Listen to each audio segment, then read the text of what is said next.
Нұржан Ғалымжанұлы, біздің шын жүректен рубрикасына қош келдіңіз. Осы ағымдағы жылдың тамыз айында сіз бізге 19 ғасырда тастан жасалған диірмен әкеп өткізген болатынсыз.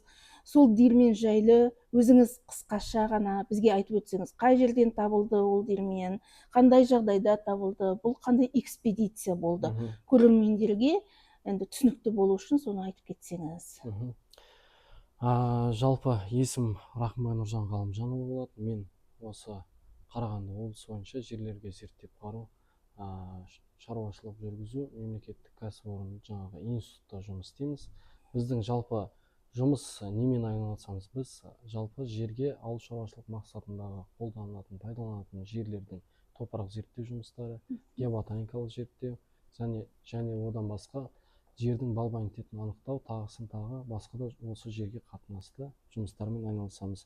Біздің жұмысымыздың негізгі бағыттары далалық жұмыстардан, камералдық жұмыстардан, дайындық жұмыстардан тұрады. Соның далалық жұмыстары зерттеу нәтижесінде жыл сайын бізде бюджеттік бағдарламамен Қарағанды облысы бойынша аумақтар белгіленеді. Сол аумақтарда зерттеу жұмыстарын жүргіземіз. Осы далалық зерттеу жұмыстарының нәтижесінде 2025 жылы осы тамыз айының жаз айларында негізі Шет ауданы Краснополян ауылдық округінде далалық зерттеу, топырақ зерттеу жұмыстарын жүргізген болатынбыз. Ол жерде мен және менің қасымда менен бөлек жаңағы бригада бөлімде жүргізуші және маусымдық жұмыскерлермен бірге топырақ зерттеу жұмыстары жүргізілді. Сол зерттеу жұмыстары мынау қазіргі Жәңгір төре деген Жәңгір төре кесенесі орналасқан аумақта зерттеу жұмысы жүргізіліп жатқан уақытта шамамен Южный кентіне 4 шақырым Шерубай Нұра өзенінің бойында біз көлікпен жаңағы жер қазу жұмыстарын өткізіп жатқанбыз. Сол кезде судың жердің топырақтың шайылған жерінен осы тас диірмен табылды. Бұл тас диірмен екі бөліктен екі жерде жатып, бізге жаңағы өзімізге қызықты болды, қай жерде қалай домалақ тас жатыр, алыстан көрдік біз негізі.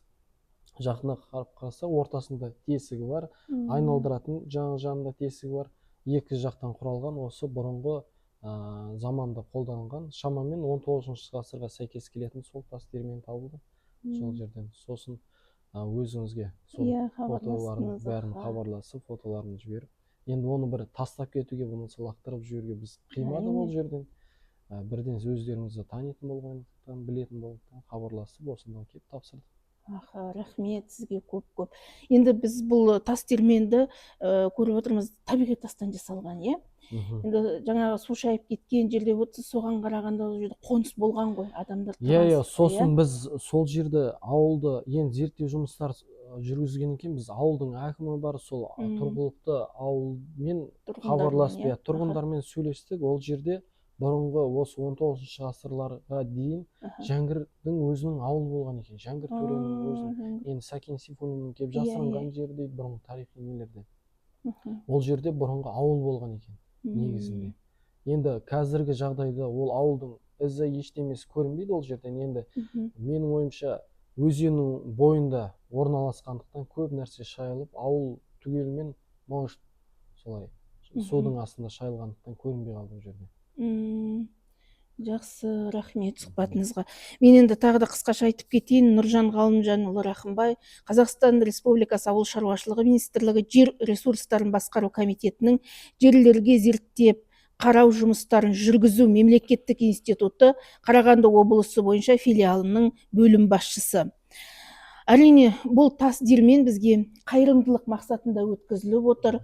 Бізге ең бастысы бізге хабарласып, бұл диірмен жаңа өзіңіз айтып кеткендей далаға тастап кетпегеніңіз үшін бірден ең үлкен рахмет айтамыз. Себебі бұл тас диірменнің тарихына үңілер болсақ, 30-шы жылдары өзіміз білеміз, Қазақстанда ашаршылық жайлаған жыл болды. Сол кезде талай отбасын диірменге салып, жаңағы бұның енді ағаш ручкасы сынып қалған болу керек, ағаш айналдыратын жері болады ғой. Талай отбасын бір уыс бидайды ұнға айналдырып, талғажау етіп, талай отбасы осы ашаршылықтан құтқарылды деп ойлаймыз. Енді бұл диірмен біздің музейге келетін әрбір көрерменге қуаныш сыйлайды, тарихымыздан сыр шертеді. Сондықтан да сіздерге тағы да көп рахмет. Отбасыңызға амандық, еңбегіңізге жеміс тілейміз. Осындай жақсы күндерде кездескенше сау саламатта болайық. Рахмет сізге көп Сіздерге де тағы да. рахмет.